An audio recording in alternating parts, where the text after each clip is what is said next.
Assalamualaikum warahmatullahi wabarakatuh. Alhamdulillahirabbil alamin. Alhamdulillahilladzi hadana li hadza wa ma kunna linahtadiya laula an hadanallah. Asyhadu an la ilaha illallah wahdahu la syarikalah wa asyhadu anna Muhammadan abduhu wa rasuluhu la nabiyya ba'dah. Allahumma shalli wa sallim wa barik ala sayyidina Muhammadin wa ala alihi wa sahbihi ajma'in. Puji syukur kepada Allah Subhanahu wa taala.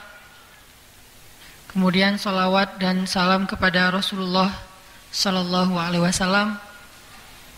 Terus jazakumullahu khairal jaza. Makasih banyak buat semua teman-teman yang udah setia meramaikan rumah Allah Subhanahu wa taala dalam taklim rutin setiap Rabu. Dan makasih juga buat yang udah menjawab kuis di IG Pemuda Hijrah. Ini luar biasa ya responnya. Menyemangati teman-teman semuanya di Pemuda Hijrah terutama, dan khususnya buat tim Ucing Ngahuleng. Ngahulengnya seminggu, alhamdulillah hasilnya ada korbannya juga gitu. Korbannya adalah Om Joni, Om atau A? Om Joni. Dan responnya di komen juga luar biasa. Ini juga kita apresiasi. Makasih banget buat semuanya. Walaupun ada yang lucu-lucu juga nih jawabannya. Ada yang sial bagi-bagi. Terus ada yang dosa karma petaka. Ini ada yang lucu nih. Dosa gugur, tenang dikubur. Ada juga ya judul kayak gitu ya, kayak judul lagu dangdut. Nah, ini ada juga yang quote nih, bukan judul ya, kayak kata-kata bijak. Wanita mengalihkan imanku.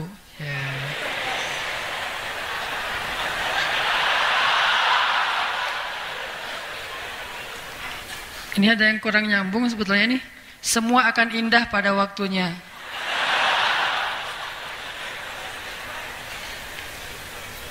Ada yang lucu.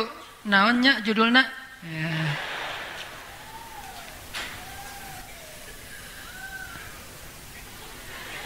Siulan membawa azab. Wah, ini kayak judul sinetron kiamat ya. Yang apa? Azab tukang apa gitu kan ya, suka-suka gitu. Racun dunia. Ini judul dangdut lagi nih. Keong racun. Nah, semua ini luar biasa. Siulan siluman membawa sial. Ada yang sindiran, kamu mengalihkan akhiratku. Kamu mengalihkan akhiratku. Ya gitu deh. Ini semuanya ekspresi teman-teman yang nanti insya Allah akan dibacain siapa yang bakalan dapat hadiah. Dan itu bukan berarti yang lain yang belum dapat hadiah gak keren. Cuman ini mah selera teman-teman yang yang milih. Jangan-jangan dia milihnya ngelihat dikepoin dulu Instagramnya kali ya. Jadi bukan ngelihat komennya, tapi ngepoin Instagramnya. Yang memberi harapan dipilih.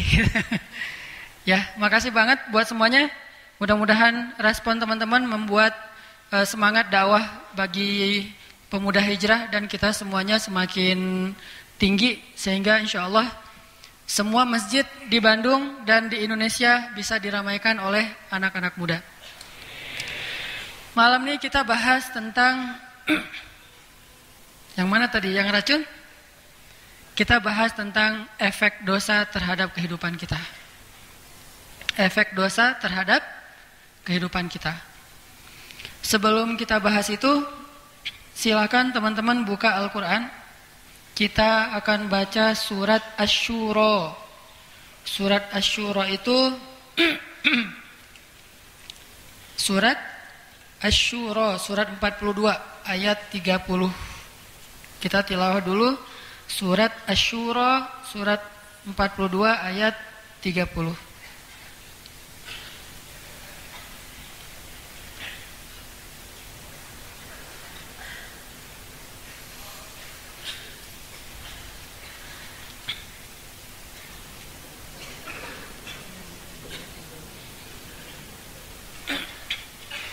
Sudah? Surat Asy-Syura surat 42 ayat 30.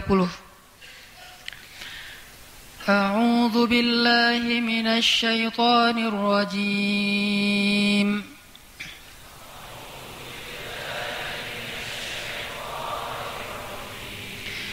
Bismillahirrahmanirrahim.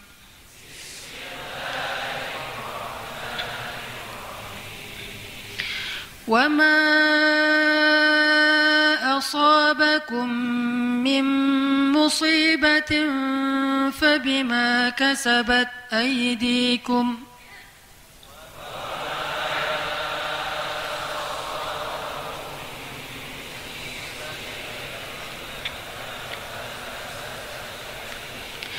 وَيَعْفُو عَن كَثِيرٍ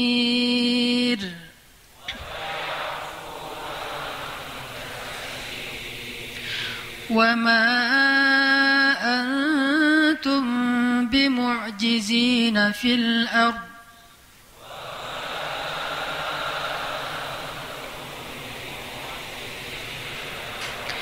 وَمَا لَكُمْ مِنْ دُونِ اللَّهِ مِنْ وَلِيٍّ وَلَا نَصِيرٍ.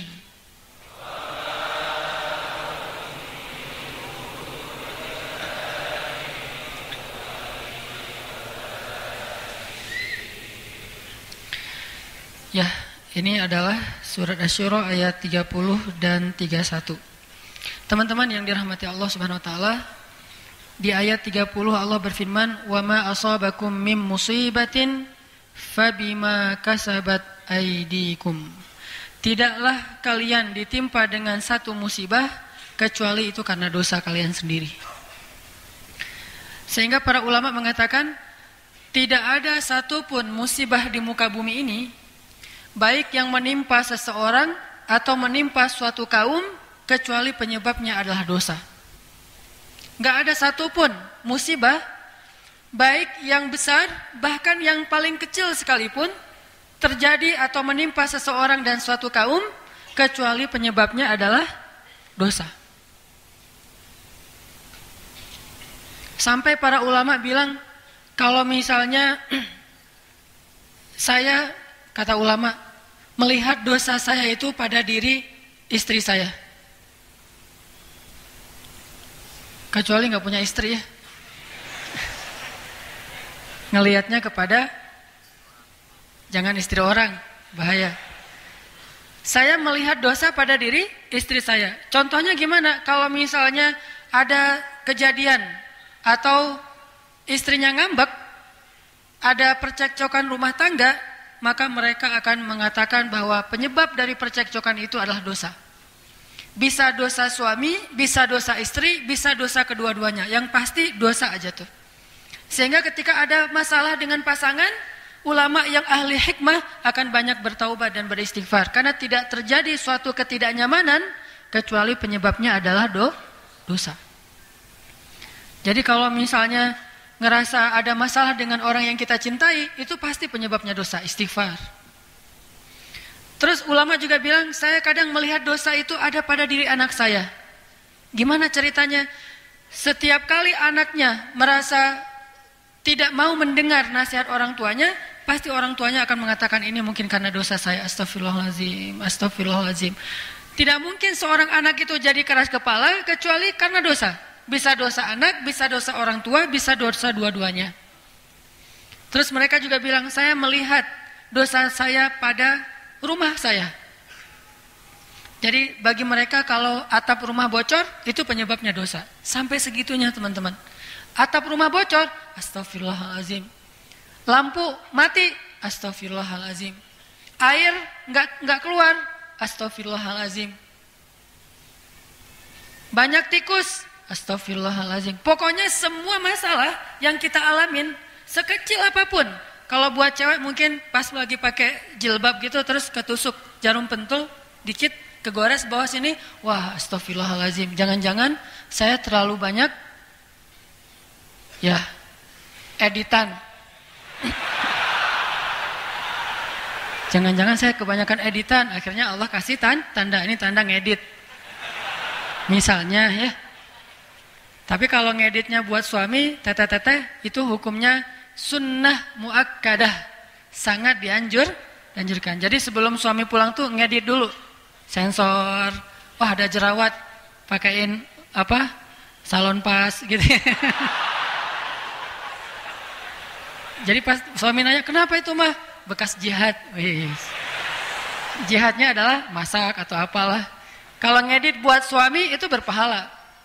Kadang-kadang pakai jilbab kan ya, terus kena pentul. Astagfirullahaladzim, ini ada dosa nih. Sampai jerawat, astagfirullahaladzim, ini pasti karena dosa nih. Bukan karena kangen ya, tapi karena dosa. Ada jerawat satu, dosa satu. Dan ulama juga bilang, saya melihat dosa saya itu pada hewan ternak. Jadi kalau mereka lagi meras susu hewan ternaknya, mereka akan memperhatikan kalau air susunya lebih sedikit dari yang biasanya, pasti penyebabnya karena dosa. Karena para ulama itu sadar betul, dosa sangat erat hubungannya dengan kehidupan kita. Ngefek banget tuh. Sedikit kita bikin dosa, pasti akan terjadi dalam kehidupan kita sesuatu yang tidak nyaman. Wa ma asabakum min musibah, terus fabima kasabat aydikum, pasti karena dosa-dosa. Terus ada juga ulama yang bilang, kalau saya ngelihat hasil panen di kebun saya berkurang, atau buah-buahan di kebunnya itu ada yang busuk, itu pasti penyebabnya karena dosa. Kayak gitu coba. Jadi kalau pas mereka ke kebun ngelihat buah, misalnya dia nanam anggur, atau nanam apel, atau kalau di kita mah jambu, kelapa, sampai pisang mungkin yang gampang lah ya, di kebun ada pisang tuh, kok pisangnya nggak bagus. Panen tahun ini banyak yang misalnya dimakan ulat, atau kalau mangga asam rasanya atau apapun lah, mereka akan melihat itu sebagai wujud yang nyata dari dosa-dosa mereka. Astagfirullahaladzim, tahun ini banyak banget buah yang busuk. Astagfirullah. Jadi hitung aja tuh, buah-buahan yang ada di kebun berapa yang tidak bagus, berarti menunjukkan kurang lebih seperti itulah dosa pemilik kebun tersebut. Ini untuk muhasabah kita sendiri. Ternyata dosa itu ngaruh dalam kehidupan kita. Makanya suatu hari ya, Rasulullah lagi makan bareng dengan Abu Bakar As-Siddiq. Rasulullah itu kalau lagi sehari-hari itu kalau lagi turun wahyu, tiba-tiba Nabi jadi kayak orang yang ngelamun. Kalau lagi turun wahyu, tiba-tiba beliau diam aja sendiri. Yang lain pada rame, makan, seru-seruan, ngobrol. Nabi diam aja dan tegang gitu. Diamnya itu kayak orang ketakutan, kayak orang lagi serius banget. Dan sahabat tahu kalau Nabi udah kayak gitu nih, kayaknya lagi turun wahyu nih. Sehingga pas sudah selesai itu nanya, "Ya Rasulullah, turun wahyu apa kepadamu?" Nabi membacakan ayat. Kayak Nabi lagi bareng dengan Aisyah di puncak musim dingin, Nabi turun wahyu. Akhirnya Nabi buka baju. Bayangin di puncak musim dingin, Nabi nggak pakai baju. Dan udah nggak pakai baju, bukannya kedinginan malah keringetan tuh. Saking beratnya wahyu ketika tuh turun, Nabi sampai keringetan, padahal nggak pakai baju di puncak musim dingin. Di Arab itu kalau udah puncak musim dingin bisa 6 derajat atau kurang dari itu. Dingin banget. Kemarin aja pas saya umroh bulan Januari yang udah nggak terlalu dingin itu sampai 9. Kalau di Lembang rata-rata 19, ini 9 derajat. Jadi dingin banget. Dan itu udah pakai jaket yang biasa kita pakai di Bandung nggak ngaruh, harus double atau ditambah lagi gitu, berlapis-lapis. Nabi nggak pakai baju, keringetan ketika turun wahyu. Nah suatu hari Nabi lagi duduk makan dengan Abu Bakar. Terus tiba-tiba turun ayat, "Faman ya'mal mithqala dzarratin khairan yarah وَمَنْ يَعْمَلْ مِثْقَالَ ذَرَّةٍ شَرًّا يَرَهُ. Surat apa itu teh? Surat gempa, zalzalah. Siapa yang berbuat kebaikan mithqala dzarrah, sekecil zarrah, dia akan melihat efek dari kebaikan itu. Dan siapa yang membuat kejahatan sekecil zarrah, dia juga bakal melihat efek dari dosa itu. Lalu setelah wahyu turun, Nabi ngebacain ayat ini kepada sahabat. Abu Bakar lagi makan tuh. Tiba-tiba Abu Bakar berhenti makan, wajahnya pucat. Terus Abu Bakar bertanya, "Ya Rasulullah, kalau kita buat dosa sekecil apapun, kita akan melihatnya langsung?" Kata Nabi, "Ya, wahai Abu Bakar. Bagaimana ngelihatnya ya Rasulullah?" Kata Rasulullah, "Setiap kali kamu mendapatkan keburukan dalam hidupmu, itu adalah wujud dari dosa-dosa.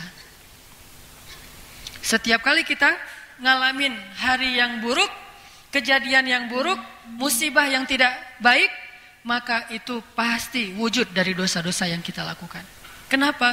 Karena Allah ingin mengampuni dosa hamba-hambanya dengan cara memberi musibah. Jadi Allah kalau pengen ngampunin dosa kita tuh ada 3 cara. 1, kita istighfar sendiri, Allah ampuni. 2, dengan amal soleh, kita sholat setiap langkah kita itu ngampunin dosa. Setiap tetes air wudu ngampunin dosa. Kemudian setiap tasbih dan tahmid itu ngampunin dosa dengan amal soleh. Dan yang ketiga, kalau kurang istighfar, amal solehnya juga sedikit, maka Allah akan mengampuni dosa kita dengan cara mengirimkan musibah. Itulah sebabnya kenapa kita harus banyak istighfar. Sehingga para ulama mengatakan al-istighfar amanu ahlil ardi. Istighfar itu jaminan atau garansi atau asuransi buat ahlul ardi, buat penghuni bumi. Siapa yang banyak istighfar, maka dijamin oleh Allah akan terhindar dari banyak masalah. Soalnya tidak muncul masalah kecuali karena dosa. Bayangin ulama atap rumahnya bocor aja, ini dosa, ini penyebabnya, astagfirullahaladzim. Sehingga Abu Bakar ketika bertanya, "Ya Rasulullah, apakah kita akan melihat dosa-dosa itu langsung?" Kata Nabi, "Ya." "Bagaimana ya Rasulullah?" "Setiap kali kamu mengalami sesuatu yang tidak nyaman, pasti penyebabnya adalah dosa. Apapun, sekecil apapun teman-teman. Kesandung di jalan, astagfirullahaladzim. Motor mogok, astagfirullahaladzim. Jalan kejedok, astagfirullahaladzim. Apapun, mulai dari kehidupan sehari-hari. Tidak nyaman dengan seseorang, kok orang marah-marah ke saya aja hari ini, semuanya pada bete nih, astagfirullahaladzim. Sampai seandainya kita bisa lebih peka, hewan itu bisa jadi cermin buat kita ini dosa apa enggak. Orang kalau benar-benar soleh, saking solehnya, itu hewan-hewan yang baik, yang diciptakan oleh Allah karena rahmatnya, dia akan datang kepada orang soleh. Kayak merpati itu datang tuh. Makanya kalau pengen ngukur diri kita banyak dosa apa enggak, coba berdiri di tempat yang banyak merpati. Merpatinya pergi apa datang? Gak usah merpati ya, yang di atas aja pergi ya. Kita datang, bubar gitu ya. Ngeliat wajahnya nih serem gitu ya. Apalagi merpati pas ngeliat kita, wah ini ada tanda-tanda, ini saya mau disembeli, udah aja pergi. Orang kalau dia soleh, merpati aja datang kepada dia. Siapa? Orang yang lagi sholat terus didatengin merpati? Abdullah bin Zubair. Begitu Abdullah sholat, Allahu Akbar.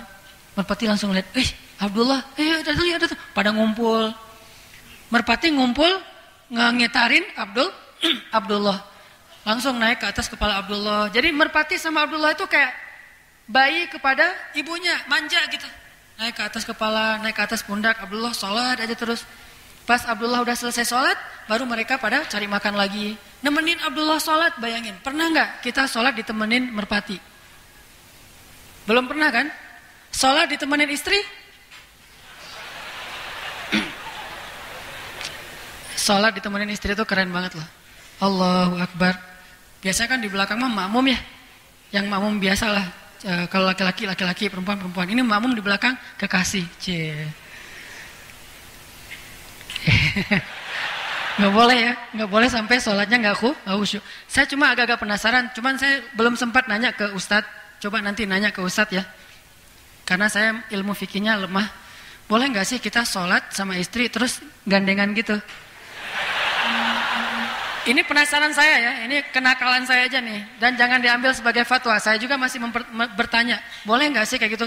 Kayak sholat sunnah saya bukan sesekali, sering sama istri, sholat sunnah bareng yuk gitu ya, di rumah. Ayo kayak sholat duha ya, tahajud mas saya nggak pede ngomongnya, sholat duha aja deh, sholat duha bareng atau qobliyah gitu. Pas udah berdiri, oh jauh-jauh teh, sini atau dekat lagi, nah, udah dekat lagi, kurang dekat lagi, terus aja gitu ya. Udah dekat, udah senggol-senggolan gitu, mau takbir gini dulu deh, takbir, boleh nggak kayak gitu? Tahu kan yang ustadznya itu. Saya bilang saya mah ustadz tapi nggak ahli fikih. Nanti sampai kita tahu jawabannya. Boleh nggak kita sholat kayak gitu? Cuman kata istri saya, Nabi mah kayaknya orang yang paling romantis. Tapi nggak gitu-gitu amat tuh sama istrinya. Padahal Nabi itu udah paling romantis. Tapi nggak gitu-gitu amat. Saya bilang bukan nggak gitu-gitu amat. Kita aja mungkin yang kurang baca hadis. Siapa tahu ada hadisnya. Cari dulu atau nyari lama tuh. Nggak ketemu sampai sekarang. Jadi kalau teman-teman ada hadis itu tolong share ke saya biar bisa langsung diamalkan. Itu nyunnah banget. Itu Abdullah bin Zubair ya, salat ditemenin sama merpati. Itu bisa pertanda tuh. Ada sahabat juga yang ketemu singa, singanya pergi, nggak mau ganggu dia. Namanya Abdullah bin Abbas. Lagi mau salat asar, singa masuk ke negeri di daerah Basrah. Orang-orang pada masuk ke rumah. Kata Abdullah, ya ayuhan nas, ya ahla Basrah, halummu, al-asr, kata Abdullah. Yuk keluar kita sholat asar, kata Abdullah teh. Orang-orang nggak ada yang mau keluar. Terus Abdullah nyamperin rumah-rumah mereka bilang, ya Abdullah, kami nggak berani keluar, soalnya di luar itu tadi ada singa. Abdullah tanya, mana singanya? Itu di ujung jalan, dicari sama Abdullah singa teh. Pas ketemu singa, bukan selfie bareng, singa selfie boleh. Ketemu singa, dia bilang gini, Assalamualaikum. Gitu. Benar, memberi salam kepada sesama makhluk kan? Singanya gini aja, kan nggak bisa jawab. Waalaikumsalam, kan bahaya tuh kalau dijawab. Wah jadi-jadian ini. Ya singa, ya Asad kalau bahasa Arab teh. Singa, saya Abdullah. Saya adalah sepupu Rasulullah SAW. Kenal sama Rasulullah? Kalau kamu adalah hamba Allah yang takut kepada Allah, pergilah, jangan menghalangi kami dari beribadah kepada Allah. Akhirnya singa itu, singanya agak melambai gitu ya. Pergi tuh singa. Bayangin Abdullah ketemu singa, tuh singa jantan yang nggak pakai wak doyok juga udah.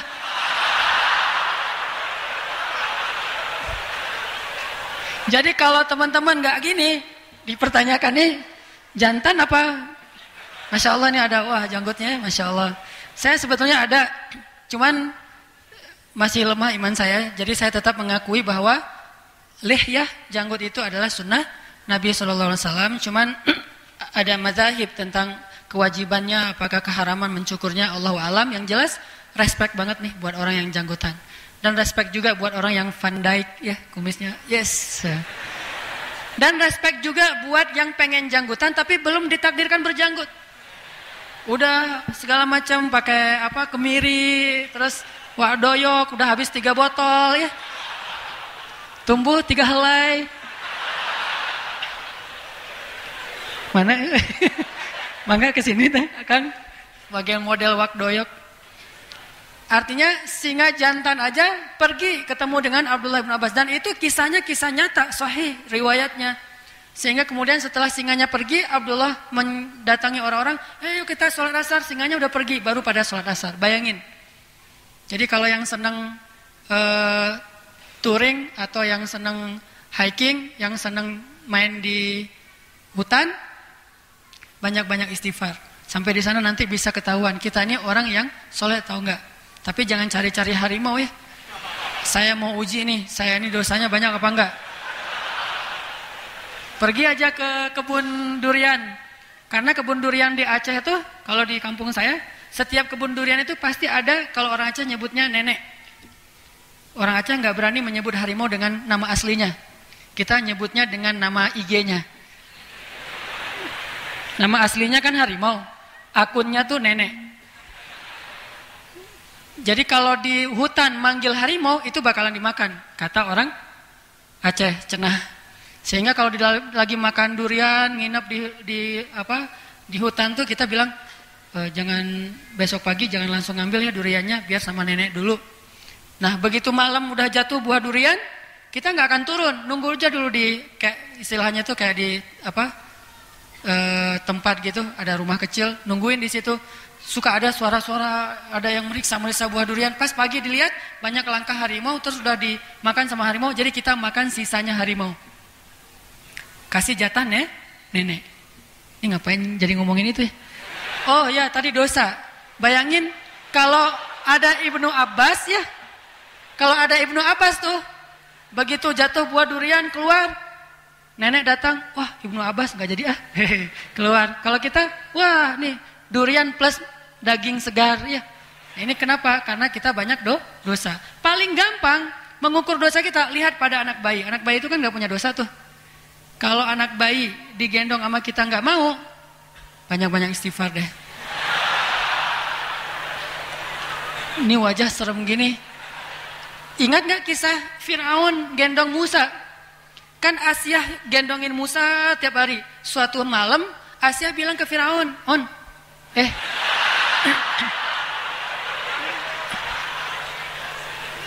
suamiku gitu ya. Fir, bukan Firman ya, Firaun. Fir, nih anak digendong atau sekali-kali? Enggak, dia bukan anak saya. Bentar lagi juga bakalan saya sembelih, kata Firaun. Jangan, coba kamu lihat, ini anak lucu banget loh. Siapa tahu kalau kamu lihat ini bisa hilang stres. Kan Firaun stres banget tuh, dibisikin terus sama si Haman. Akhirnya, yaudah bawa sini. Tadi Musa ketawa-ketawa tuh sama Asyah. Hai gitu, anak kecil ya, bayi. Begitu digendong sama Firaun, Musa langsung gini. Mukanya tuh langsung serem, kata Firaun. Asyah, ini kenapa ini anak kok pas saya gendong jadi marah gitu, wajahnya tuh jadi serem gitu. Terus kerung aja muka Musa gitu. Kata Asyah, oh mungkin dia belum kenal, coba kamu dekap lagi. Pas didekap, Musa langsung ngambil janggutnya Firaun. Kan janggut Firaun itu panjang model dibentuk kan. Diambil janggutnya, dicabut sama Musa, kecabut loh janggutnya Firaun. Itu Musa bayi, gimana Musa? Musa masih umur kurang dari 1 tahun bisa mencabut janggutnya Firaun. Jadi wajar Musa nyolek orang mati. Jangan gitu dong. Mati. Baru digituin doang. Jadi yang MMA segala macam fighting ultimate dan segala macam itu mah dengan Musa naik Musa ke atas sering apa? Selesai ujian. Ya, insyaallah nanti kita lanjutkan setelah sholat Isya, kita bahas tentang masalah dosa ini. Bismillahirrahmanirrahim. Wa ma asabakum min musibatin fabima kasabat aydikum. Allah Subhanahu wa taala berfirman, tidaklah kalian ditimpa dengan satu musibah kecuali karena perbuatan dosa dari tangan kalian sendiri. Seperti yang tadi kita dengar bahwa Nabi SAW bersabda kepada Abu Bakar As-Siddiq bahwa dosa itu akan langsung terlihat kalau bagi orang mukmin di dalam kehidupan di dunia, dan itu adalah salah satu cara lembutnya Allah untuk menghapus dan menghindarkan kita dari balasan akhirat. Jadi kalau kita nanya, kenapa Allah ngebales orang mukmin di dunia? Kenapa orang kafir atau orang yang tidak beriman yang lebih banyak dosanya, yang syirik kepada Allah kok kayaknya hidupnya lebih mudah? Udah kejawab kemarin ya. Why? Karena Allah Subhanahu wa taala ingin membalas mereka nanti di akhirat. Karena balasan akhirat itu syadidul iqab, lebih berat daripada balasan dunia. Sedangkan orang mukmin Allah selesaikan urusannya di dunia supaya nanti di akhirat udah nggak ada lagi sangkut paut dengan dosa, kecuali dosanya terlalu banyak atau dia wafatnya dalam keadaan su'ul khatimah sehingga tidak sempat dikifarat dosanya dengan musibah-musibah. Bahkan sakaratul maut itu adalah kifarat dosa teman-teman bagi orang mukmin. Sehingga kalau kita ngelihat orang mukmin sakaratul mautnya susah, kita mengatakan mudah-mudahan itu adalah kesusahan terakhir baginya. Setelah itu jadi mudah. Kalau orang mukmin sakaratul mautnya mudah, kita bilang itu adalah kemudahan pertama bagi dia. Setelah itu akan mudah-mudah terus. Sedangkan orang yang tidak beriman, kalau dia sakaratul mautnya susah, itu adalah kesusahan pertamanya dia. Setelah itu dia akan lebih susah lagi di akhirat. Kalau orang tidak beriman, sakaratul mautnya mudah, maka kita mengatakan itu adalah kemudahan terakhirnya di dunia. Karena sesudah itu dia akan susah. Jadi tetap tidak boleh kita suudzon kepada orang lain, terutama kepada mukmin. Sehingga materi apapun yang kita dengar dalam ceramah itu harus kita jadikan sebagai muhasabah diri kita. Jadi cermin ya, bukan jadi kaca pembesar. Sehingga kalau misalnya kita yang dapat musibah, kita bilang ini karena dosa. Tapi kalau orang lain yang dapat musibah, gak boleh bilang gitu. Bisa jadi Allah sayang banget sama dia, sehingga Allah kasih musibah seperti Allah memberikan musibah kepada Nabi Ayub. Jadi ilmu itu dipakai untuk menilai diri sendiri, bukan menilai orang lain. Kalau kita yang kena musibah, kita bilang astagfirullahaladzim, pasti ini penyebabnya dosa. Tapi kalau orang lain yang kena musibah, innalillah, mudah-mudahan dia mendapatkan yang lebih baik setelah ini. Karena Allah juga sayang sekali kepada Nabi Ayub, tapi dikasih yang lebih berat dari itu. Apakah Nabi Ayub banyak dosa? Tidak. Nabiullah, kalaupun ada kesalahan, tapi bukan ahli dosa. Bukan yang berbuat maksiat, hanya kesalahan-kesalahan yang tidak sengaja manusiawi. Karena Nabi juga adalah manusia, tapi tidak berbuat dosa. Hanya kesalahan, beda dosa sama kesalahan. Kalau dosa itu maksiat, kalau kesalahan itu kadang nggak sengaja, kadang lupa dan segala macam. Walaupun nggak lupa, mungkin nggak ada dosa kecil, tetap aja manusia itu ada catatan dosanya. Minimal dosanya dia belum pandai bersyukur terhadap nikmat Allah, itulah dosanya. Intinya kalau ke orang lain kita ngelihatnya, oh dia kayaknya masuk golongan orang-orang yang Allah sayang. Karena Allah kalau sayang kepada seorang hamba, Allah menguji dia supaya Allah mendengar lebih banyak doa-doa dari dia. Allah senang dengan doa hambanya. Tapi kalau kita yang diuji, jangan kepedean ya. Duh, Allah kayaknya sayang banget sama saya. Kenapa? Diuji aja. Allah ngegodain saya melulu nih dengan ngasih ujian segala macam. Enggak. Tapi kita katakan astagfirullahaladzim, sepertinya dosa saya banyak. Apapun, dan setiap hari kita kan suka ada aja tuh hal-hal yang enggak nyaman. Kadang di jalan tiba-tiba ada masalah dikit, atau kesenggol sama orang lain, atau minimal kaget aja, itu penyebabnya karena dosa. Makanya ulama tadi mengatakan, saya melihat dosa saya pada diri pasangan saya, melihat dosa saya pada diri anak saya, melihat dosa pada diri hewan ternak saya, pada kebun-kebun saya, pada rumah saya, pada pekerjaan saya. Jadi kalau kita ngerasa bahwa ada masalah dalam pekerjaan kita, astagfirullahalazim. Kalau ngerasa ada masalah dalam hubungan kita, astagfirullahalazim. Bahkan kalau kita ngerasa ada tidak nyaman di hati kita, astagfirullahalazim. Tidaklah seseorang hatinya mudah tersinggung, hatinya itu suka dengki sama orang lain, gak bisa khusyuk dalam sholat, keganggu aja, galaunya lama, astagfirullahalazim. Karena tidak mungkin suatu yang tidak nyaman itu muncul kecuali bima kasabat aidikum, sebabnya karena dosa. Lalu Allah berfirman lagi, wa ya'fu an katsir, dan Allah memaafkan yang banyak. Apa maksudnya? Teman-teman, kalau Allah mau membalas setiap dosa kita itu dengan satu musibah, kayaknya kita nggak punya kesempatan untuk bahagia dalam hidup. Musibah aja terus. Karena dosa kita itu terlalu banyak. Mata kita dosa, lisan kita dosa, telinga kita dosa. Belum lagi yang dihitung tuh yang batin ya. Ini ngitung yang zahir-zahir aja udah banyak nih. Apalagi ngitung yang batin. Batin itu dosa apa? Dosa hati. Ngerasa yang gak nyaman, dengki, iri, cemburu, segala macam.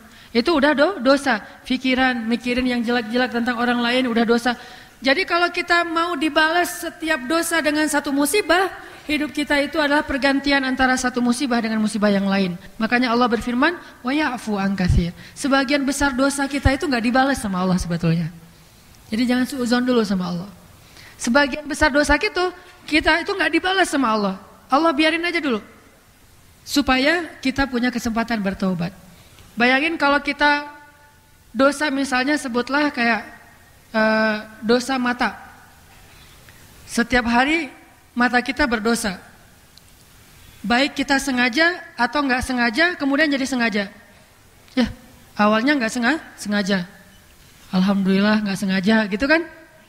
Karena kata orang nggak sengaja itu rezeki. Cuma saya nggak tahu ini persepsinya seperti apa, harus lebih utuh.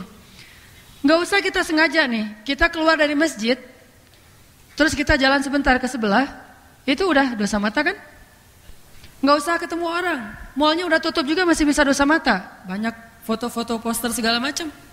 Nonton TV, buka handphone, di jalan kita naik motor, di depan kita juga ada yang naik motor boncengan segala macam. Nggak sengaja, masa kita mau ngelihat ke bawah terus nyetirnya?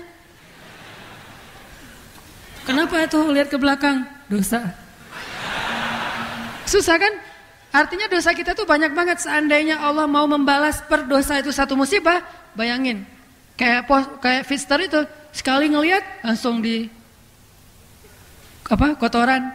Berarti sampai ke rumah kita bakalan berlumuran dengan kotoran. Seandainya dosa kita itu dibalas terus menerus, tapi Allah membalasnya itu perlahan-lahan, dikit, supaya untuk ngasih tahu kita doang biar kita ngeh gitu. Insaf itu bahasa Arab, insaf artinya sadar. Cara Allah ngebalas, setelah sekian ratus kali kita salah ngelihat, nggak jaga mata, cuma sekali doang kelilipan. Sekali doang, diucap, langsung nyari obat mata ditaruh, udah aja bersih. Padahal kalau Allah mau balas yang serius, nggak kayak gitu tuh. Sekali lihat, langsung matanya jendol gitu. Kan dulu suka ada orang yang kena mata besar gitu ya. Saya waktu kecil pernah suka gitu. Setiap bulan rutin tuh, ada aja tiap bulan. Karena nggak mampu menjaga pandangan. Usia kelas 5 SD lah ya. Masih kelas 5 ke bawah, kelas 1, kelas 2 tuh selalu tiap bulan itu udah matanya bengkak. Sampai kata kakak saya, mata bola pingpong cenah. Terus sampai datang ke dokter, ada yang diambil kayak virusnya gitu, baru nggak pernah lagi, alhamdulillah sampai sekarang. Nah artinya kalau Allah mau serius ngebalas dosa kita, harusnya kita nggak sempat ngelihat tuh, udah aja langsung dikasih buta. Begitu kita salah ngelihat, buta udah langsung. Tapi wa ya'fu an katsir, Allah maafin. Allah dia ngelihat salah, udah biarin aja dulu. Ngelihat salah, biarin, mungkin dia tadi silap, mungkin dia bentar lagi taubat, mungkin dia bentar lagi minta ampun, mungkin Allah yang maha tahu masa depan aja berhusnuzan. Allah tuh tahu kita nggak akan minta ampun bentar lagi. Mungkin tunggu Ramadan baru minta ampun. Allah mungkin tahu bahwa kita akan minta ampun pulang umroh. Allah tahu bahwa kita akan minta ampun taubatnya itu usia 40 tahun. Kenapa Allah seperti berhusnuzan? Oh bentar lagi dia istighfar. Allah tuh luar biasa ya. Coba kita tahu orang gak akan minta maaf sama kita. Apakah kita akan berhusnuzan sama dia? Gak bakalan, pokoknya saya tahu banget lah dia mah. Itu sahabat saya banget dari kecil. Orang-orang kayak gini mah gak akan minta maaf. Kan kita yang gak tahu aja sok tahu. Sehingga kita suuzon sama orang lain. Allah tahu loh masa depan. Gak ada yang tersembunyi dari Allah. Masa depan itu bagi Allah kayak sedang terjadi. Benar-benar tahu. Karena Allah tahu ada hambanya yang lagi berbuat dosa, taubatnya mungkin 10 tahun lagi. Taubatnya mungkin 20 tahun lagi. Taubatnya mungkin akhir hayatnya. Detik-detik mau sakaratul maut baru taubat. Kenapa Allah berhusnuzan sama dia? Tunggu, ntar lagi dia mau minta ampun. Malaikat nunggu. Allah belum juga tuh. Tunggu aja 2 hari. Allah udah 2 hari, 3 hari. Setahun, 2 tahun, sampai akhir hayat, pas dia bilang, ya Allah ampunkan dosa saya. Tuh, lihat tuh malaikat tuh kan, minta ampun kan? Allah gitu sama kita. Seolah-olah Allah itu nggak tahu apa-apa. Saking baiknya Allah kepada hamba. Makanya Allah katakan, wa ya'fu an katsir. Sebetulnya Allah maafin banyak. Kita dosanya banyak, dibalasnya dikit. Tangan kita mungkin banyak dosa ke orang lain. Pernah mukul orang, pernah mencurangi orang dalam transaksi. Berkali-kali kita curang, dibalas sedikit, paling kegores. Itu dosa tuh, jangan bilang kegores, kegores doang. Mungkin kalau secara perasaan sakit, anggap itu kecil, cuma kegores doang lah, tinggal dikasih obat dikit, atau nggak usah diapa-apain juga, dikasih air liur kita kadang-kadang sembuh sendiri kan ya. Tapi kalau ngelihatnya dari sisi hakikat, sekecil apapun goresan yang mengenai jari kita harus serius. Astagfirullahaladzim, ini benar-benar dosa nih. Bukan astagfirullahaladzim gitu aja nangis kan ya. Gak usah nangis tapi insaf. Astagfirullahaladzim. Ada juga orang yang cemen, gores dikit nangisnya gerung-gerung. Terus pakai perbannya sampai ke sini. Gak insaf. Jadi Kalau bahasa orang Arab itu lebih besar perbannya daripada lukanya. Perbannya sampai ke lengan, lukanya cuma kegores dikit. Atau mungkin pas kita motong kuku ada yang nggak benar, kita nggak hati-hati, akhirnya keluar darah sedikit. Kita nggak perlu ngeluh, nggak perlu. Pasti kita juga nggak akan ngerasa heboh banget. Oh, salah ini ya, luka dikit. Oke. Tapi kalau urusan dosa, astagfirullahaladzim, ini dosa nih, gitu. Dan jangan lihat kecilnya, karena Allah memaafkan sebagian besar, cuma ngambil sedikit jatah untuk menegur kita dengan cara memberi musibah. Makanya ada seorang laki-laki datang kepada Ali bilang gini, ya Abul Hasan, hurrimtu min qiyamil lail, walam adri limadha. Wahai Abu Hasan, Ali, saya tuh gak bisa sholat malam tuh sekian lama, cuma saya gak tahu kenapa. Kenapa saya kok nggak bisa sholat malam sekian lama? Saya pasang alarm udah 10 tuh. Jam 2 lewat 10, 2 lewat 20, 2 lewat 30, terus saja sampai subuh. Bunyi terus tuh alarm. Tapi nggak bangun-bangun. Kalau bahasa kita mah ya, saya udah tidur awal supaya bisa bangun. Nggak bangun juga. Saya udah siangnya tuh olahraga biar capek sehingga tidurnya nyenyak supaya bisa bangun. Nggak bangun juga. Kenapa ya Abul Hasan, kok saya nggak bisa bangun malam? Kenapa? Kata Abul Hasan, innaka rajulun qayyadatka dzunubuk. Kamu itu orang yang sudah diikat oleh dosa kamu. Jadi kalau nggak bisa bangun malam, dosa yang mengikat kita.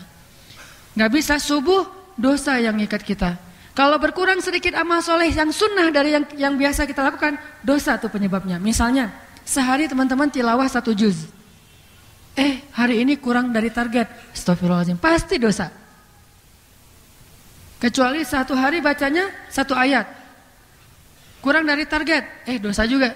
Atau enggak baca Quran, apa targetnya? Makanya setiap kali berkurang, biasanya duha. Hari ini enggak duha. Biasanya qobliyah, hari ini enggak qobliyah. Biasanya sedekah, hari ini enggak sedekah. Biasanya zikir sekian ratus, sekian ribu kali, hari ini kurang. Misalnya tidak terjadi satu hal yang tidak baik, baik itu musibah atau berkurangnya kebaikan, kecuali penyebabnya karena dosa. Sampai hafalan. Kalau ngerasa susah hafal Quran, istighfar dulu. Jadi sebelum kita mencari ilmu itu istighfar dulu. Astagfirullah. Kalau bisa sebelum kita duduk dalam majelis ilmu, istighfar dulu minimal 100 kali. Kenapa? Nggak akan mungkin ilmu itu masuk ke dalam hati seseorang yang ada isinya dosa. Ilmu itu sensitif. Ilmu itu seperti dia kan al-ilmu nurullah. Ilmu itu kan cahaya Allah. Dia itu sensitif banget, nggak mau ke tempat yang kotor. Sehingga ketika dia mau masuk ke sebuah ruang hati, dan di hati itu banyak kotoran, ilmu akan keluar lagi. Masuk nih, ngelihat, wah nggak nyaman nih kotor, pergi dia. Itu ilmu. Sehingga sebelum kita nuntut ilmu, astagfirullahaladzim. Sedikit aja ada dosa, mempengaruhi ilmu di hati kita. Hafalan. Kalau kita susah ngafal Quran, pasti penyebabnya dosa, bukan tekniknya yang kurang. Nyari metodologi ngafal Quran, senyaman apa, semudah apa. Kalau dosanya banyak, tetap aja susah.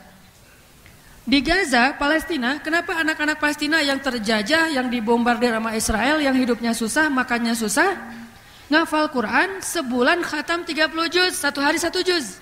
Ngafal tuh. Hari ini udah berapa juz? 1 juz Ustaz. 1 juz setengah, 1 juz lebih sedikit, 1 juz kurang sedikit. Pokoknya 1 juz saja sehari. 1 bulan khatam. Jadi mereka ngafal Quran itu di kelas 6 SD ketika liburan sekolah akhir tahun. Itu waktu ngafal Qurannya anak-anak Gaza tuh. Pas sudah kelas 6 SD mau naik SMP, pas liburan akhir tahun sebulan mereka pakai ngafal Quran di masjid. Pulang-pulang sudah hafiz. Paling-paling datang ke masjid modalnya 1 juz 30. Pulang udah 30 juz. Berapa cepat kita menghafal ayat-ayat Allah? Karena menghafal Al-Quran itu bukan pakai IQ. IQ itu yang kesekian. Nomor 1 adalah ketakwaan.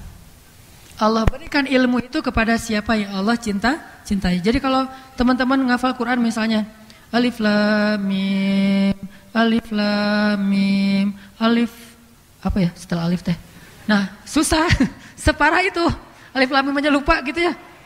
Tadi alif terus habis alif apa ya? Nah ini berarti perlu taubatan nasuha, harus sujud dari pagi sampai sore. Karena lam aja lupa. Itu belum dikasih kaf ha ya in sod. belum lagi dikasih surat-surat yang susah. Jadi kalau misalnya ngerasa susah ngafal Quran, penyebabnya karena dosa. Kayak Imam Syafi'i kan, bayangin Imam Syafi'i datang ke gurunya, syakautu ila waqi'in an su'i hifzi. Aku curhat kepada guruku, ya guruku kenapa akhir-akhir ini hafalan saya kok susah, berat gitu. Hadis-hadis yang udah saya hafal lupa. Karena Imam Syafi'i itu jarang lupa, jadi sekali lupa tuh heboh. Aduh lupa, itu Imam Syafi'i. Kalau kita sekali ingat heboh, aduh ingat. Karena biasa lupa, sekali-kalinya ingat. Wah hebat ya saya ingat hari ini. Nah ini Imam Syafi'i, aduh lupa. Datang ke gurunya langsung, ya guru kenapa saya akhir-akhir ini hafalannya. Yang dimaksud oleh Imam Syafi'i hafalan itu buruk adalah masih menghafal ratusan ribu hadis. Tapi disebut su'ul hifzi, buruk hafalannya. Gimana yang cuma hafal innamal a'malu binniyat? Itu sangat buruk hafalannya. Nah kata gurunya apa? Al-ilmu nurun wa nurullahi la yu'ta lil 'asi. Ilmu itu wahai muridku adalah cahaya, dan cahaya Allah itu enggak dikasih kepada pendosa. Lalu Imam Syafi'i pulang nangis panjang jalan dari rumah gurunya ke tempat pesantrennya, nangis. Astagfirullah ya Allah, astagfirullah, pasti saya banyak dosa. Pulang sampai ke rumah langsung berwudu, sholat, taubat. Malamnya tahajud, minta ampun kepada Allah. Lalu orang bertanya, apa dosamu wahai Syafi'i? Kata dia, kemarin saya nggak sengaja lagi di pasar, ada seorang ibu-ibu lewat, terus ada angin kencang, niup, dan kesingkap betisnya. Betisnya kelihatan sekilas, terus nggak sengaja cuma betis nenek-nenek. Tapi langsung berasa su'ul hif, buruk hafalannya. Gimana yang lebih dari betis? Sengaja ngepoin, bukan nenek-nenek. Lama pula, berkali-kali, klik lagi klik. Kumaha tah? Wah, memang nggak ada hafal. Kalau kita nggak ngerasa, nggak Ustadz, nggak ngaruh-ngaruh amat buat hafalan saya, karena nggak ngafal. Imam Syafi'i itu ngaruh karena beliau hafal, jadi tahu apa yang berkurang. Kita mau kurang apa, orang nggak ada isinya. Jadi sesuatu yang tidak ada isi tidak akan terasa kurangnya. Jadi orang yang imannya memuncak, begitu ada sedikit masalah tuh peka banget tuh. Astagfirullahaladzim. Buat kita karena imannya kosong, masalahnya banyak, biasa aja. Ah saya mah yang kayak gitu-gitu udah nggak ngaruh. Nah ini masalah nih. Kalau orang yang soleh nggak sengaja, astagfirullahaladzim. Kan gitu ya, heboh sendiri ya. Ah udah nggak usah lebay lah gitu aja, astagfirullahaladzim. Nih ya, lihat nih punya saya nih, lebih parah dari itu. Biasa aja, saya mah udah nggak ngaruh yang kayak gitu-gitu. Udah biasa soalnya. Kenapa? Karena isi hatinya itu tidak sepenuh orang yang beriman. Jadi makin penuh kerasa kurangnya. Makin nggak berisi, tidak tahu apa yang hilang. Makanya istighfar. Dosa itu sangat tidak baik untuk kehidupan kita. Termasuk kata para ulama yang paling bahaya, dosa itu mematikan hati dari sensitivitasnya. Nih teman-teman, kalau kita tahu ya, Allah itu ngasih firasat kepada orang mukmin, sensitif, indra bekti aja lah, indra aja dikasih, nggak tahu keberapa ya. Salah satu orang yang dikasih indra ini, basiroh namanya atau farosah itu jadi bahasa Indonesia firasat. Umar bin Khattab lagi di atas mimbar khutbah Jumat. Ya ayuhan nas, ittaqullaha haqqa tuqatih. Wahai manusia, bertakwalah kepada Allah dengan sebenar-benar takwa. Terus Umar diam ngelihat ke ujung sana. Semuanya di balik bukit itu. Ke sana, semuanya di sana. Terus sadar lagi, wahai manusia, lanjut gitu ya. Setelah selesai khutbah, selesai sholat, orang-orang nanya, ya Amirul Mukminin, kenapa tadi kayaknya salah tema ya? Kok ganti gitu tiba-tiba, kayak ada iklan gitu, kayak nggak nyambung gitu. Kata Umar, saya tadi diperlihatkan oleh Allah kaum muslimin yang sedang berperang di Qadisiyah, namanya perang Qadisiyah, melawan pasukan Persia, dan waktu itu paling banyak korbannya. Bayangin korban dari kaum muslimin aja ada 8.000 orang syahid dalam perang itu, dan dulu itu banyak. Tapi yang dari kalangan orang Persia 30.000, lebih banyak. Tapi tetap aja jumlah kaum muslimin yang syahid banyak. Itu perang paling berat. Kaum muslimin terdesak. Sehingga ketika kaum muslimin terdesak, mereka nggak tahu harus lari kemana. Allah perlihatkan kepada Umar, dibuka tabir, tiba-tiba bisa ngelihat live dengan layar yang 4D gitu. Bisa langsung kayak ngerasa ada air kayak Matrix ya. Udah ngelihat langsung. Ya kaum muslimin, sembunyi di balik bukit itu, naiklah ke bukit itu, kata Umar. Umar bisa ngelihat langsung. Para sahabat kan nggak langsung bisa percaya nih, ini bener nggak ya, jangan-jangan halusinasi atau apalah ya. Pas udah selesai perang Qadisiyah, pasukan kaum muslimin pulang ke Madinah, mereka cerita. Jadi kayak cerita gimana proses kemenangan terjadi. Waktu itu suatu hari di hari Jumat, kami sedang berperang, kata mereka.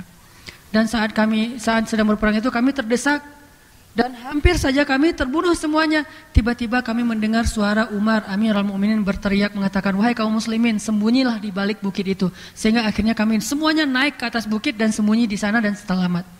Berarti suara Umar sampai ke Persia dari Madinah, bayangin. Kalau sekarang mungkin kita nggak bisa ngebayanginnya pakai kemampuan teknologi. Dulu tidak ada secanggih sekarang teknologi.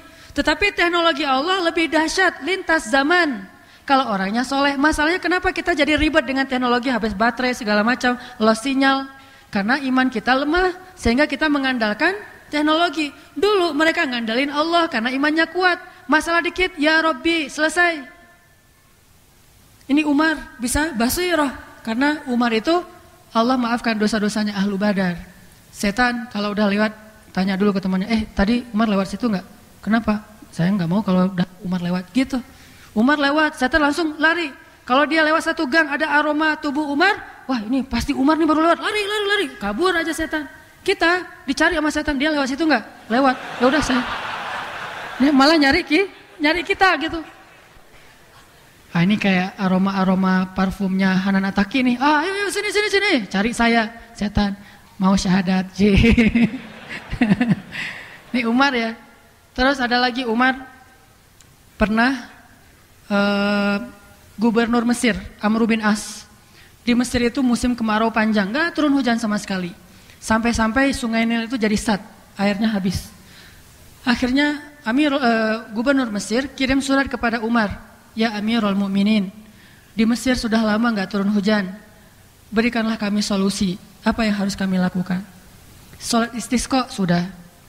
Kemudian berdoa sudah, segala macam udah. Tapi nggak turun hujan. Sampai orang Mesir hampir syirik menyembah nenek moyang.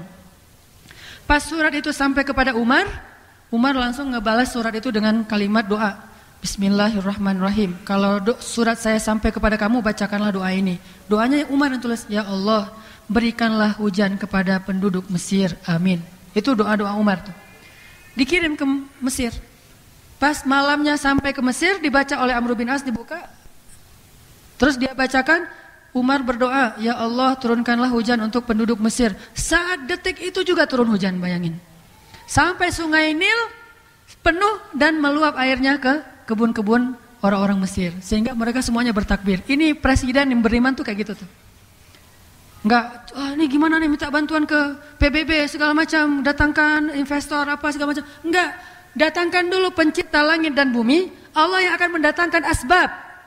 Kalau Allah udah berkenan, Allah punya banyak cara dan enggak pakai cara juga bisa buat Allah. Allah cuma bilang kun, jadi itu. Cuman mungkin kenapa enggak jadi kun di hadapan kita? Karena kita enggak pantas melihat kunnya Allah Subhanahu wa taala. Kita nggak pantas melihat kunnya Allah. Bukan kun itu tidak terjadi di zaman kita. Kenapa itu terjadi di zaman sahabat? Karena mereka pantas untuk melihat itu. Keimanan yang udah pantas. Levelnya segitu. Kalau kita nggak bisa ngelihat kun yang sehebat itu, minimal melihat amazing, miracle dalam kehidupan kita. Nggak sampai ke kun-kun banget lah. Setengah kun lah ya. Ada usaha dikit maksudnya. Kalau kun kan nggak ada usaha sama sekali nih, murni jadi aja. Kalau setengah kun mah ada usaha dikit tapi yang terjadi lebih besar daripada yang kita usahain. Itu mah untuk level kita. Itu juga jarang. Umar, ada yang datang ke Umar sakit perut, gitu-gitu. Umar nanya, Mabik, kenapa kamu sakit perut? Udah dikasih apa? Udah minum madu, udah ini segala macam perobatan, nggak bisa. Dipegang sama Umar. Bismillahirrahmanirrahim. Alhamdulillahirabbil alamin. Begitu ghairil maghdubi alaihim waladdallin, udah sembuh, lebih sehat dari sebelum dia sakit. Akhirnya banyak yang datang ke Umar. Umar buka klinik jadinya ya. Wah datang, kalau kamu sakit ke Umar aja gitu-gitu. Tapi Umar menolak. Kenapa? Mereka tidak mau dikultuskan. Kalau sekarang kan kita gampang tuh. Ada ponari sweat ya. Orang berbondong-bondong datang. Ini ponari sweat. Kalau nggak ada ponari sweat kita pakai yang lain. Misalnya pokoknya kayak gitu aja. Ngerasa bahwa ini bisa jadi kayak celah bisnis gitu. Ngumpulin, bawa uang ke saya 1 miliar, nanti saya gandain misalnya. Ya, jadi 10 miliar. Itu di zaman kita. Kalau dulu begitu orang tahu dia bisa ngobatin penyakit, dia mengatakan Allah yang menyembuhkan, saya tidak tahu apa-apa, udah pergilah minta ke Allah gitu. Terus begitu Umar yang sakit, orang-orang yang tadi disembuhin oleh Allah lewat Umar, datang ke Umar, ya Amirul Mukminin kenapa sakit? Sini kami bacain Al-Fatihah, bacain rame-rame. Wah keliling gitu. Alhamdulillahirabbil alamin, arrahmanirrahim, waladdallin. Gimana Amirul Mukminin? Nggak ngaruh, biasa aja. Wah, berarti doa mereka nggak seperti Umar. Akhirnya Umar baca sendiri. Udahlah, saya bisa sendiri lah. Kalau bahasa kita mah ya. Ini menunjukkan betapa mudahnya urusan orang yang sudah Allah ridhoi. Tapi kalau dia masih banyak masalah, Allah beresin dulu masalah dosa-dosa dia. Saya pernah juga cerita Utsman bin Affan. Ini juga yang dikasih basirah. Sampai bisa kayak gitu kalau nggak punya dosa. Yang menghalangi kita melihat kebenaran, dosa. Yang menghalangi kita melihat keajaiban Allah, dosa. Mata kita tuh nggak bisa melihat sesuatu yang hakikat, itu karena mata kita tuh dirabunkan oleh dosa-dosa. Kayak saya misalnya minus gara-gara mungkin dulu makannya nggak sehat, terus suka misalnya tidur kemalaman atau apalah ya. Saya nggak bilang senang membaca ya, karena nggak terlalu senang juga. Paling kehidupannya nggak sehat, kurang makan sayur mungkin, kurang apa dan segala macam. Akhirnya jadilah hasil dari kehidupan yang tidak sehat, dosa-dosa itu matanya rabun atau minus. Begitu juga mata batin, mata basirah, dia akan menjadi rabun, lama-lama nggak kelihatan apapun. Gara-gara terlalu banyak dosa. Seandainya kita tidak banyak dosa, sering istighfar, Allah akan buat bening tuh basirahnya. Bisa ngelihat yang tidak orang lain bisa lihat. Apa yang orang lain nggak bisa lihat? Hakikat. Kayak misalnya Utsman bin Affan. Lagi taklim kayak gini. Tiba-tiba ada yang datang. Ternyata salah satu yang baru datang itu, sebelum masuk masjid, di luar masjid dia nggak sengaja ngelihat seorang cewek ketiup angin, kesingkap angin, akhirnya rambutnya kelihatan. Nggak sengaja, sekilas cuma rambut doang. Cuman karena dia anggap itu dosa kecil, dia nggak istighfar, langsung masuk masjid. Dosa kecil lah, baik weh gitu ya. Masuk aja masjid. Pas dia masuk ke masjid, Utsman langsung ngelihat ke arah dia. Utsman bilang apa? Kenapa masih ada orang yang masuk ke dalam majelis kita, sedangkan di dalam matanya ada bekas dosa. Utsman tuh nggak ngelihat tadi kejadiannya, tapi Utsman bilang, kenapa masih ada yang masuk ke dalam majelis kita, sedangkan di matanya masih ada bekas zina, kata Utsman, bukan dosa, bekas zina. Orang itu langsung kaget, tahu dia. Terus kata dia, ya Amirul Mukminin, apakah telah turun wahyu kepadamu setelah Rasulullah? Kok kamu tahu gitu? Kan cuma Rasulullah yang dapat wahyu. Kata Utsman, ittaqu farasatal mu'min, hati-hati dengan firasat orang yang beriman. Makanya saya agak-agak deg-degan kalau ketemu orang soleh. Ini dia ntar tahu lagi dosa-dosa saya, gitu ya. Makanya kalau ketemu orang soleh saya mah nggak mau deket-deket, dari jauh aja. Kalau ketemu itu pun nggak akan saya minta nasihat lama-lama. Syekh doain saya ya, udah pergi aja. Jangan sampai Syekh tolong lihat saya. Kata dia, wah kamu mah dosanya ini kan nggak enak tuh. Makanya kalau ketemu orang soleh agak ngerasa kayak nggak pede gitu. Karena saya pernah tuh di Mesir ketemu orang soleh, dia nggak suka sama saya. Jalan kita bertiga nih. Hanan, Hasan, Harun. 3H. Hanan Indonesia, Hasan dari Kongo Demokrati, Zaire dulu namanya ya. Harun dari Madagaskar. Nah, dan saya paling ganteng di situ. Ada teman saya dari Kongo sama Madagaskar, Hasan dan Harun. Nih 2 orang ini soleh banget. Ziarah silaturahim ke rumah seorang ulama. Kita ke ulama yuk. Ayo, saya ikut aja. Seleting semuanya. Pas sampai di rumah ulama, mereka diajak ngobrol sama ulama itu. Gimana Hasan, gimana Kongo, gimana Harun, gimana Madagaskar, gimana belajarnya, apa yang masalah dalam belajar. Terus didoain. Saya dicuekin. Tadi waro. Syekh, gimana Harun? Saya di situ. Syekh, saya boleh tanya, Hasan gimana? Ada yang mau ditanyain? Lah, saya dicuekin aja tuh sama Syekh itu. Begitu saya pulang, kan saya bete juga tuh dicuekin. Akhirnya saya pura-pura, sementara saya keluar dulu. Saya duduk aja di teras, nggak mau ketemu, bete sama dia.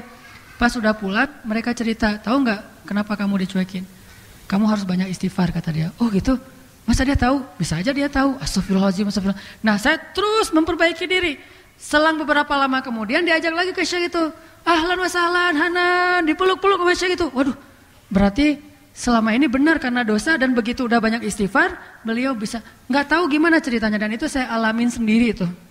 Ulama yang mungkin orangnya memang di atas rata-rata kesolehan, dan ulama kayak gini biasanya nggak terkenal, bukan selebgram, followersnya paling 2. Kalau yang banyak followersnya mah kurang soleh ya. Kalau yang soleh biasanya followersnya 2 paling, istrinya.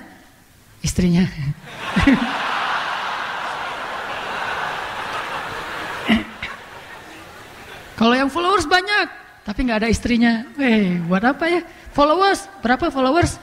50.000. Ada istri di situ? Nggak ada, belum nge-follow. Kok belum nge-follow? Belum ada soalnya kan ya. Jadi belum nge-follow. Ini followersnya 2 doang. Ini ulama yang luar biasa. Makanya teman-teman, yuk kita banyak istighfar, tinggalkan dosa. Min awwalil khair anta trukasyar. Awal dari setiap kebaikan itu tinggalkan dosa, kata para ulama. Tidaklah seseorang mendapatkan kemalangan hidup kecuali karena dosa. Tapi kalau dia ngerasa nggak ada kemalangan, mungkin dia sudah kena istidraj atau baro'ah. Nauzubillah, Allah nggak peduli sama dia. Ini lebih bahaya lagi nih. Jadi masih beruntung orang yang ada kemalangan hidup, berarti Allah masih peduli, dikasih peringatan supaya dia bertaubat. Justru kalau Allah udah cuekin dia, kalau Allah udah cuek, siapa lagi yang kita harapin selain Allah, coba?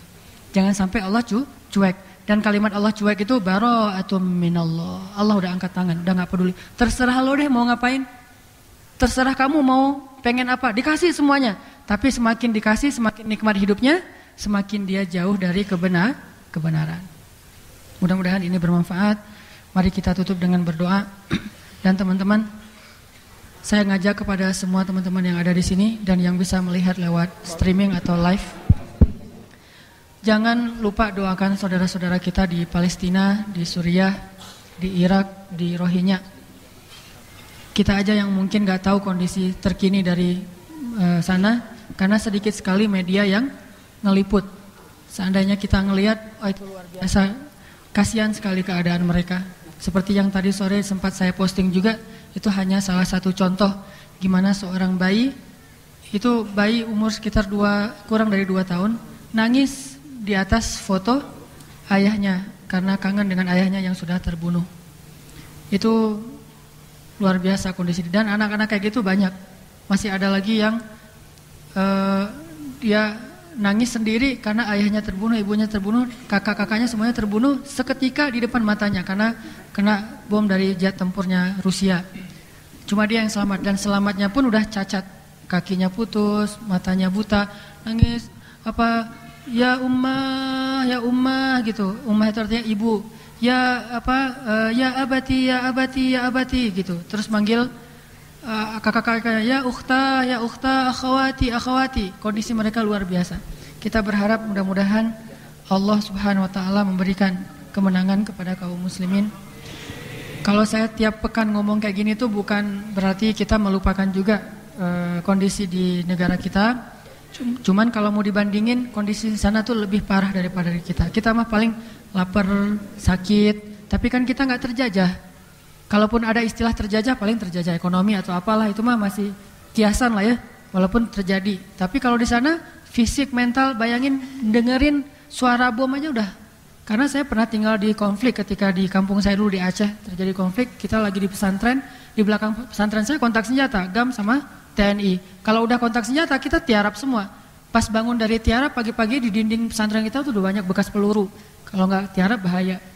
Itu dengar gitu aja, itu bisa beban psikologinya tuh luar biasa, bisa mentalnya bisa harus ke psikiater, saking terbeban. Apalagi yang udah ngelihat langsung keluarganya terbunuh di depan mata. Mudah-mudahan Allah memberikan kekuatan kepada mereka, kemenangan kepada kaum muslimin, dan tentunya untuk bangsa Indonesia Allah berikan keamanan. Jangan sampai terjadi huru-hara, konflik atau perang saudara, dan mudah-mudahan Allah berikan kepada kita seorang pemimpin yang taat kepada Allah dan adil kepada manusia. Bismillahirrahmanirrahim. Alhamdulillahirabbil alamin.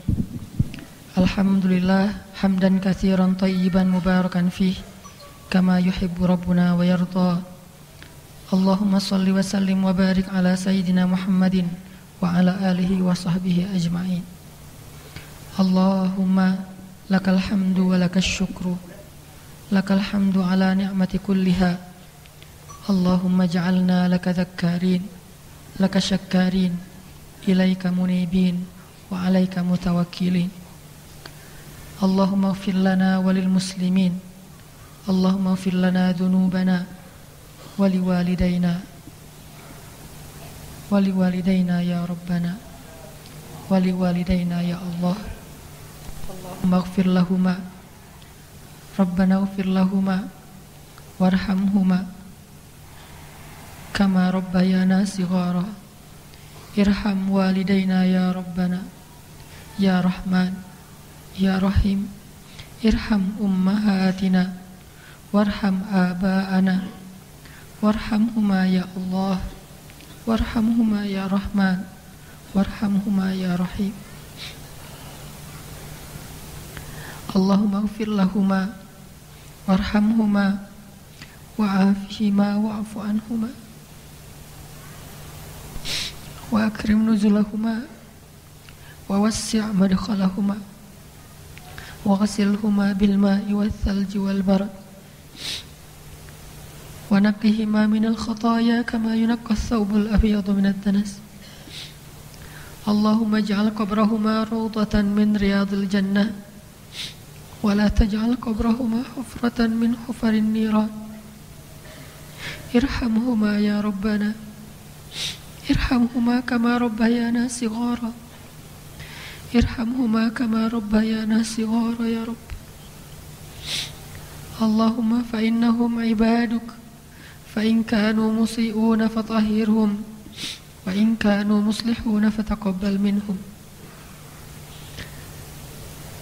Duhai Allah Tuhan kami yang Maha Pengasih lagi Maha Penyayang, yang Maha Luas kasih sayangnya, yang Maha Luas rahmatnya, yang kasih sayangnya mendahului kemurkaannya, yang kasih sayangnya meliputi langit dan bumi. Tidak ada satupun makhluk yang hidup di dunia ini yang tidak merasakan kasih sayang-Mu ya Allah. Bahkan sampai seekor semut yang kecil, bahkan yang lebih kecil dari itu pun merasakan kasih sayang-Mu ya Allah. Setiap hamba-Mu merasakan kasih sayang-Mu ya Allah. Engkau bagikan kasih sayang-Mu kepada semua makhluk-Mu yang ada di langit dan di bumi ya Allah. Maka janganlah Engkau mengharamkan kami dari kasih sayang itu ya Allah. Janganlah Engkau jadikan kami termasuk pengecualian dari orang-orang yang Engkau sayangi ya Allah. Jangan hapus nama kami dari daftar orang-orang yang Engkau cintai ya Allah. Jangan hapus nama kami di antara nama-nama orang yang Engkau ridhai ya Allah. Duhai Tuhan kami, Tuhan pencipta alam semesta, Tuhan Maha Pemilik alam semesta, duhai pemelihara alam semesta, duhai yang maha lembut, duhai yang maha baik, duhai yang maha mulia, duhai yang maha bijaksana. Ampunkanlah dosa kami ya Rabbana. Kami takut dengan dosa-dosa itu Engkau akan marah kepada kami suatu saat ya Allah. Kalau hari ini hidup kami masih nyaman, hidup kami masih segalanya terpenuhi, sedangkan kami punya banyak dosa, itu karena Engkau masih menunggu taubat dari kami. Itu karena Engkau masih memberikan kesempatan untuk kami. Jangan sampai Engkau mencabut kebaikan-Mu itu dari kami ya Allah. Jangan sampai Engkau murka kepada kami ya Allah.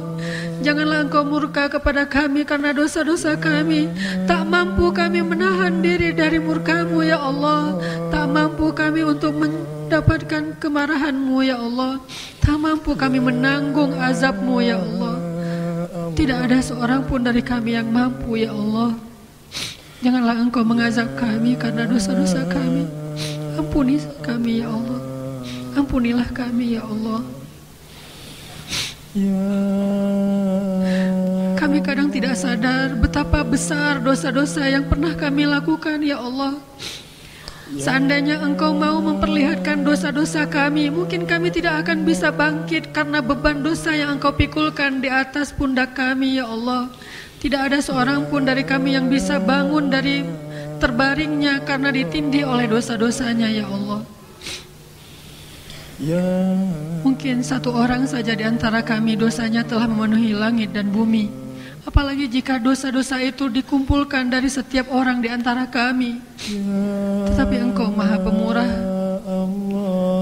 Kemurahan dan kasih sayang-Mu lah yang kami harapkan, ya Allah.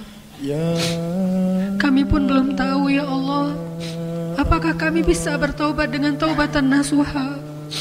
Kami pun belum yakin, ya Allah, apakah kami sudah kuat azamnya untuk benar-benar meninggalkan masa lalu dan dosa-dosa itu. Kami belum yakin, ya Allah. Kami belum yakin apakah kami benar-benar akan bisa menundukkan pandangan kami. Kami belum yakin apakah kami benar-benar bisa menjaga lisan kami. Kami belum yakin apakah kami benar-benar bisa menjaga hati dan pikiran kami. Kami belum yakin, ya Allah. Tapi adakah pilihan bagi kami selain meminta ampunan-Mu, ya Allah? Tidak ada pilihan lain kecuali kembali hanya kepada-Mu, ya Allah. Ampunkanlah dosa-dosa kami di masa lalu. Dosa-dosa yang membuat kami malu untuk mengingatnya. Seandainya dosa itu menjadi warna hitam di wajah kami, pasti kami menjadi orang yang lebih hitam daripada budak-budak Habasyah, ya Allah. Pasti wajah kami lebih hitam daripada arang, ya Allah. Terlalu banyak kesalahan dan dosa yang kami lakukan selama ini, ya Allah. Diam-diam kami bermaksiat di hadapan-Mu, ya Allah. Seolah-olah Engkau tidak melihat, padahal kami tahu Engkau Maha menyaksikan, ya Allah.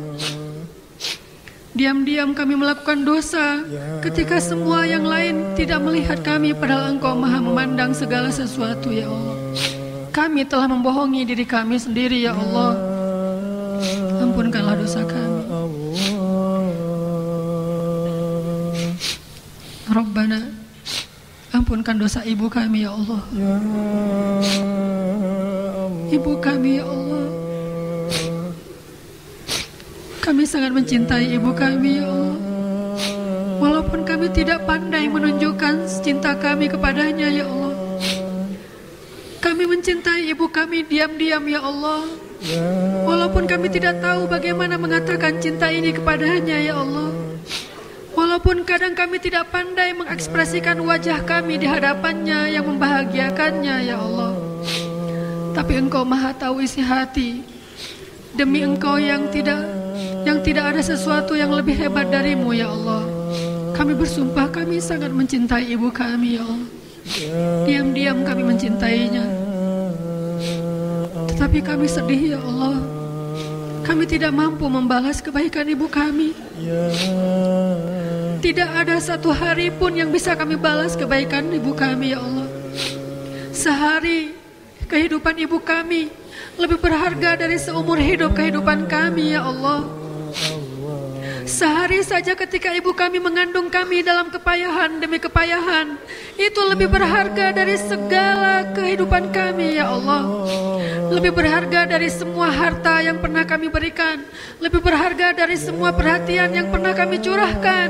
Lebih berharga dari semua kesabaran yang pernah kami tahan untuk kesalahan ibu kami. Sekali saja ibu kami mengandung kami, itu lebih baik dari seumur hidup kami berbuat kebaikan baginya, ya Allah. Satu tetes ASI yang diberikan ibu kami kepada kami, ya Allah, itu dia peroleh dengan usaha yang luar biasa, ya Allah. Dia makan segala sesuatu yang bisa membuat dia bisa memberi ASI yang baik untuk kami, ya Allah. Dia tidak peduli dengan tubuhnya yang menjadi gemuk demi untuk memberikan ASI yang cukup bagi anaknya, ya Allah. Dia tidak peduli tentang dirinya, bahkan dia melahirkan kami dengan taruhan nyawa, ya. Dia melahirkan kami dengan taruhan nyawa, ya Allah. Tidak pernah sekalipun dia menyalahkan kami, ya Allah. Bahkan dia tidak pernah mengungkit-ungkit jasa kebaikan itu di hadapan kami, ya Allah. Baru sekali kami berbuat baik kepada ibu kami menceritakannya kepada semua orang, ya Allah. Baru sekali ibu kami berbuat salah, kami mengeluhkannya di hadapan semua orang, ya Allah. Berapa kali kami berbuat salah di hadapan ibu kami, tapi tidak pernah ibu kami mengeluh di hadapan siapapun ya Allah. Betapa durhakanya kami sebagai anak ya Allah. Baru sekali kami memberikan hadiah kepada ibu kami ingat seumur hidup kami. Padahal hadiah yang diberikan ibu kami dengan melahirkan kami, menyusui kami, mendidik kami, membesarkan kami, menjaga kami bahkan dari gigitan nyamuk, tidak ada yang bisa kami balas. Tapi ibu kami tidak pernah mengungkit-ungkitnya ya Allah. Kalau dia kecewa, dia hanya menangis ya Allah. Kalau dia sedih, dia hanya diam ya Allah. Tidak pernah dia mengungkit-ungkit jasanya di masa lalu di hadapan kami. Karena dia menjaga perasaan kami anaknya. Tetapi kenapa kami tidak menjaga perasaan ibu kami ya Allah? Ampunkan dosa kami yang durhaka. Mungkin dosa itu saja sudah cukup alasan bagi kami menjadi ahli neraka ya Allah. Belum lagi dengan dosa-dosa yang lain yang kami tidak berani menyebutnya satu persatu ya Allah. Ampunkan kami ya Allah. Mungkin seumur hidup kami, jika kami hanya beristighfar saja belum cukup untuk menebus kesalahan-kesalahan kami. Apalagi kami hanya beristighfar mungkin hanya seminggu sekali ya Allah. Bahkan setiap hari selama hidup kami beristighfar, bahkan kadang tidak cukup untuk menebus kesalahan kami. Ampunkan kami ya Allah. Belum lagi dosa kami kepada ayah kami yang diam-diam tidak makan seharian demi membawa makanan untuk keluarganya. Yang mungkin di tempat kerjanya dia dimarahi oleh orang lain, dimarahi oleh atasannya, dimarahi oleh pelanggannya, dimarahi oleh teman bisnisnya, dimarahi di jalan oleh orang-orang yang dengki kepadanya, dimarahi oleh tetangga, bahkan dimarahi oleh anaknya sendiri. Tapi dia tetap membesarkan kami dengan tulus hati ya Allah. Kami tidak tahu persis apa yang dialami oleh ayah kami di tempat kerjanya. Kami tidak tahu persis betapa sulitnya baginya mengumpulkan nafkah untuk anak-anaknya, untuk kami sekolah, untuk kami makan, dan untuk kami berobat ketika kami sakit. Kami tidak tahu. Pasti ayah kami pernah ya Allah, dalam keadaan sakit, lemah, yang harusnya dia istirahat di rumah, dia paksakan untuk bekerja. Karena dia pikirkan bahwa akhir bulan harus membayar sekolah kami. Dia tidak pernah mengungkit itu ya Allah. Pasti ayah kami pernah ya Allah, hari ketika dia tidak sanggup untuk berdiri, dia paksakan berdiri dan bekerja karena harus mengumpulkan target akhir bulan untuk membayar sekolah kami ya Allah. Mungkin ayah kami pernah menangis di tempat kerjanya, tetapi ketika dia datang ke rumah dia ceria. Dia ingin memberikan rasa nyaman bagi keluarga. Dia tidak pernah mengeluhkan perihal pekerjaannya kepada kami. Dia tidak pernah menyebutkan kesusahannya kepada kami, sehingga kami tidak tahu bahwa sebetulnya dia adalah yang paling banyak berkorban untuk kami ya Allah. Ampunkan dosa ayah kami ya Allah. Meskipun kami tidak tahu dan tidak menyadari betapa banyak jasanya bagi kami ya Allah, tapi berikanlah kebaikan kepada dia melebihi kebaikannya kepada kami ya Allah. Jadikanlah ayah ibu kami ahli surga ya Allah. Jadikanlah keduanya ahli surga ya Allah. Ya Rabbana, bantulah saudara-saudara kami di Palestina ya Allah. Sedih bagi kami tidak bisa datang ke sana untuk membela mereka. Kami tidak punya kemampuan. Kami tidak punya kemampuan fisik. Kami tidak punya keahlian. Kami tidak punya kelebihan harta yang bisa membuat mereka terbantukan dengan apa yang kami lakukan ya Allah. Kami tidak tahu harus membantu mereka dengan cara apa selain mendoakannya ya Allah. Bantulah saudara-saudara kami di Palestina, di Suriah, di Aleppo, di Homs, di Irak, dan saudara-saudara kami yang terzalimi dianiaya Rohingya ya Allah. Ya Allah, beri petunjuk-Mu kepada pemuda-pemuda Islam di Indonesia. Bangkitkanlah Islam di Indonesia di tangan anak-anak muda ya Allah. Bangkitkanlah di antara anak muda itu pemimpin-pemimpin yang taat kepadamu ya Allah.